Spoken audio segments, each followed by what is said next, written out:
Queridos hermanos, por problemas técnicos no se pudo grabar ayer el estudio, por lo que ahora os lo aporto desde este momento. Seguimos con la serie de estudios sobre el Éxodo y en esta ocasión seguimos adelante con las plagas que Dios está lanzando sobre Egipto por causa de la cerrazón del faraón. El texto en el que nos vamos a centrar en esta sesión se encuentra en Éxodo capítulo 10, versículos del 21 al 29. Y vamos a hablar acerca de la plaga de tinieblas. Yo creo que la gran mayoría de nosotros hemos tenido en algún momento dado miedo a la oscuridad, sobre todo cuando éramos niños. Solíamos pensar que en las tinieblas de la noche vivían seres fantásticos y terribles que querían devorarnos, asustarnos o raptarnos. En muchos de los casos, cuando sabíamos que llegaba la hora de retirarnos a nuestra habitación para descansar por la noche, nos entraba una especie de ansiedad, una especie de inquietud que nos impedía conciliar el sueño desde que nuestros padres apagaban la luz del cuarto. Entonces comenzábamos a mirar con sospechas el armario, la puerta de la habitación, la cortina que se movía por acción del viento, los bajos de nuestros lechos. Y si a esto uníamos la manera en la que nuestros progenitores nos animaban, entre comillas, a dormir, pues apelando a esa visita del hombre del saco, del típico coco, la cosa se complicaba aún más. Con el tiempo fuimos creciendo, nuestra mirada hacia la oscuridad fue perdiendo temor hasta que comprendimos que nuestro miedo a la oscuridad en realidad no estaba fundado sobre la base de algo racional o amenazador. Ya no necesitábamos preocuparnos por las tinieblas de la noche. En mis tiempos no habían enchufes, ¿no?, con una lucecita tenue que calmara nuestro temor, y el miedo a la oscuridad perdía su influencia de forma paulatina sobre nosotros mucho tiempo antes que en la actualidad. Por lo menos ese es mi pensamiento. Sin embargo, a pesar de que este miedo a la oscuridad es algo pasajero y propio de la infancia, existen personas que de hecho tienen una auténtica fobia hacia la noche y los lugares tenebrosos. A ese miedo en concreto se le llama nictofobia.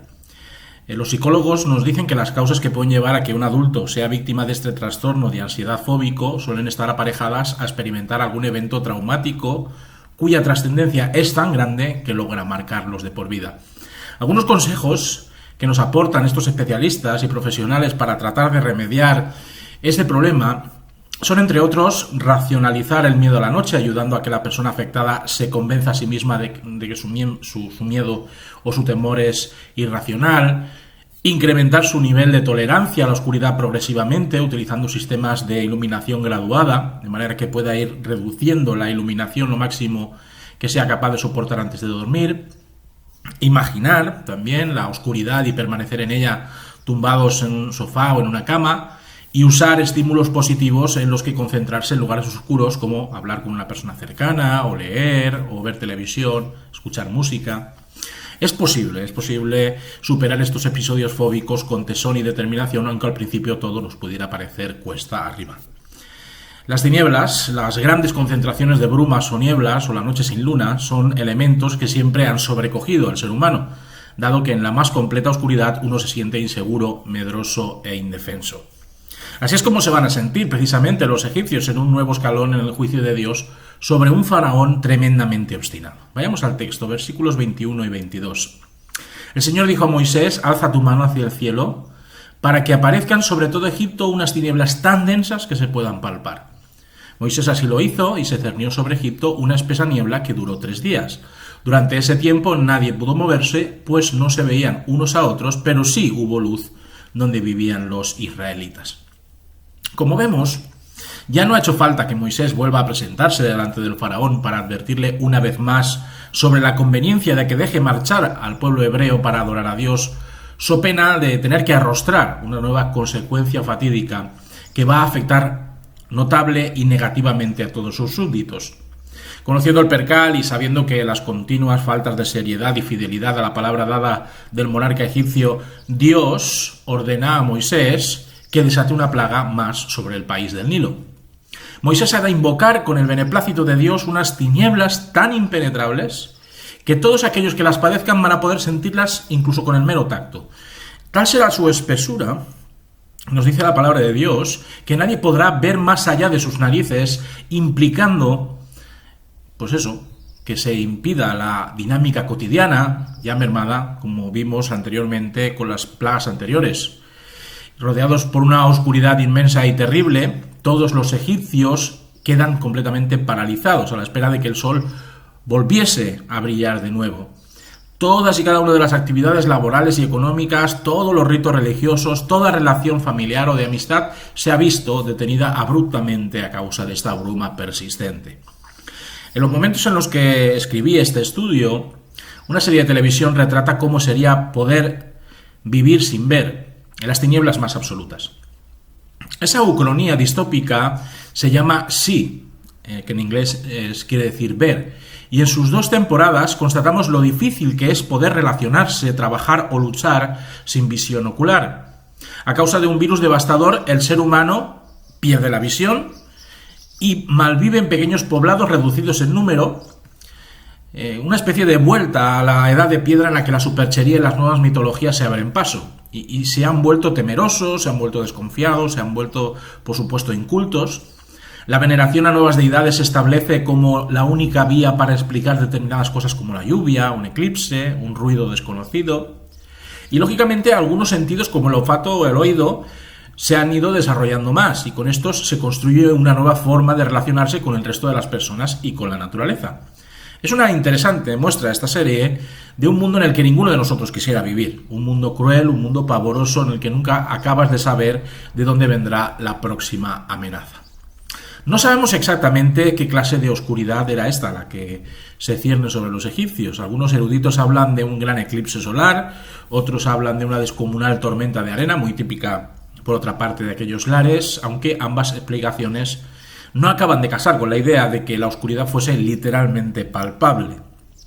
Era como si una especie de brea flotase en el ambiente, dejando ciego a todo egipcio.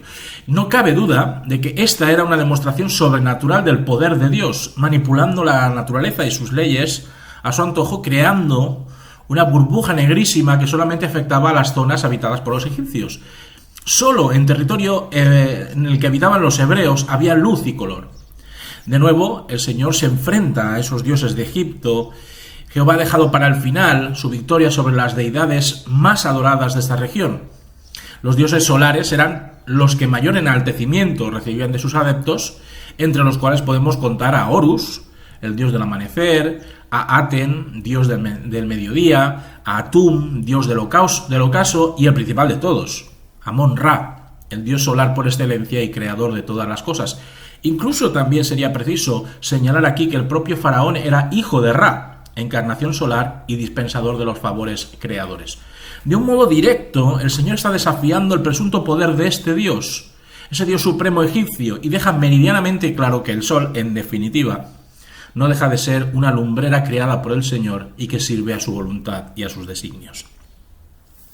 El faraón ve pasar día tras día, esperando que se disipen esas tinieblas irreductibles y extrañas, y así al tercer día, viendo frustrado su poderío sobre la oscuridad y siendo cuestionado por la potencia absoluta de Dios, parece transigir en su postura obcecada y manda llamar a Moisés y Aarón para proponerles un nuevo trato. Versículos del 24 al 26. Una vez más el faraón mandó llamar a Moisés y le dijo: «Id con vuestros hijos a rendir culto al Señor vuestro Dios, pero dejad aquí vuestras ovejas y vacas».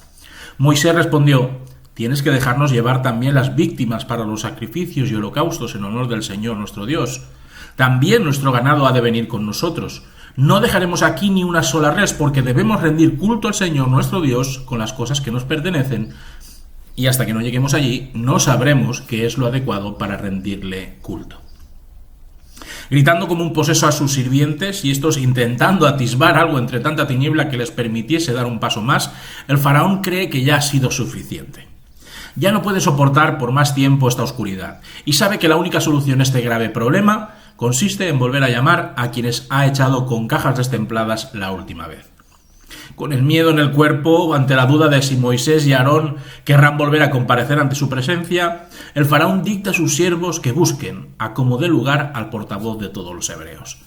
Al fin, no sabemos ni cómo, pero Moisés entra en la penumbra del salón real para escuchar qué tiene que decir el desquiciado faraón. El monarca egipcio tiene una nueva propuesta. Dejará marchar a los hebreos para adorar a Dios en el desierto, hombres, mujeres, niños y ancianos, pero con una condición: que dejen el ganado a buen recaudo en Gosén. El rey del Nilo ha claudicado algo ante la escalada del juicio divino, pero no es suficiente, al menos no desde el punto de vista de Moisés.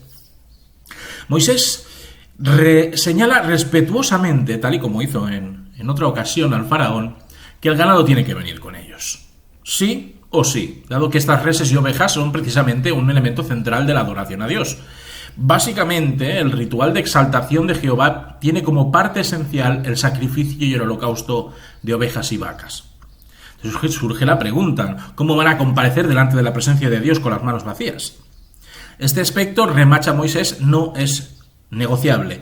Y no sabemos tampoco qué cantidad de animales les serán demandados por parte de Dios cuando ya estén en el lugar señalado, por lo que ningún ganado podrá quedarse atrás. Estos animales, por otro lado, no son un regalo de los egipcios, en absoluto, sino que han sido logrados con sangre, sudor y lágrimas durante muchos años y no pueden renunciar a llevarlos al lugar santo en el que el Señor se encontrará de forma especial con el pueblo israelita.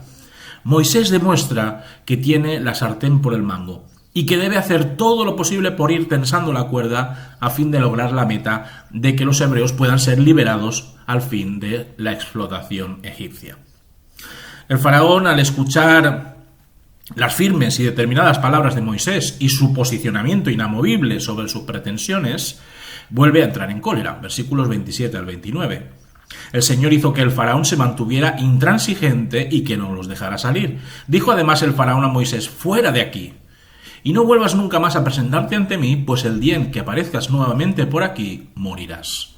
A lo que Moisés respondió: «Será como dices, no me verás nunca más». Como parte del plan de Dios que ha trazado desde la fundación del mundo para haber cumplido sus designios eternos, el faraón vuelve a endurecer su corazón y estalla rabioso contra Moisés. Aún no ha llegado el momento en el que todo va a ir dándose de forma vertiginosa. No se aviene a negociar, no se aviene a dialogar, sabe que hay gato encerrado en la petición de Moisés, y a pesar de que ha tenido que contemplar el modo en el que el Dios de los hebreos había manifestado su poderío y gloria, sigue en sus 13. No va a dejar salir a los hebreos de Egipto, y esa es su última palabra. De hecho, despide a Moisés de malas formas, expulsándolo como persona non grata de palacio. Lo amenaza mientras la vena de su sien palpita súbitamente y le advierte de que si vuelve a poner un solo pie en la corte real, de cierto morirá. Moisés, inmutable y sabedor de que todo tiene que seguir su curso, pues el curso predeterminado por Dios, por otro lado, no vacila en responderle que así será, que ya nunca más habrá de verle la cara. La suerte está echada, las compensaciones han sido dinamitadas por completo y solo queda esperar acontecimientos, unos acontecimientos terribles de los que el faraón se arrepentirá durante el resto de su vida. Para terminar, queridos hermanos y hermanas, las tinieblas que han cubierto la vida cotidiana de Egipto alcanzan su máximo esplendor en las tinieblas espirituales del faraón y sus cortesanos. Han cerrado sus ojos ante las maravillosas y portentosas obras de Dios en medio de ellos, y no ceden un ápice en sus enrocadas posturas. Han escogido ser ciegos, han escogido abrazar la oscuridad de sus almas rebeldes, en lugar de claudicar y postrarse ante Dios como muestra de sumisión y humildad.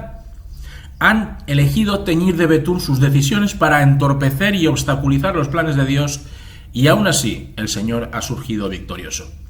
Así es el espíritu, queridos hermanos y hermanas, de aquellos que, aunque pueden ver las magníficas y sobrenaturales acciones de Dios en el mundo, todavía deciden mostrarse orgullosos y soberbios. No hay peor cosa en este mundo que comprobar la actividad de Dios en este planeta y en la vida de los seres humanos y seguir persistiendo en la ceguera espiritual de no reconocer y confesar la primacía y soberanía del Señor. Versículo 35 de Juan capítulo 12 nos dice: porque el que camina en la oscuridad no sabe a dónde se dirige. Se masca la tragedia en tierras egipcias. La culminación de todas las plagas anteriores ha llegado a su fin y no dejará impasibles a quienes tengan que sufrir la peor de todas las calamidades que pueda sufrir cualquier padre, cualquier madre, cualquier hermano o abuelo. Terminamos con algunas preguntas, como siempre. ¿Por qué el faraón ha llevado tan lejos su egocentrismo y su altanería? ¿Cuál será el golpe de gracia que recibirá todo Egipto a causa de la estulticia y obstinación de un solo hombre? Por la respuesta a estas preguntas y a muchas otras más en el próximo estudio sobre el libro del Éxodo. Que el Señor os bendiga, espero que haya sido para edificación espiritual vuestra y nos vemos el próximo día.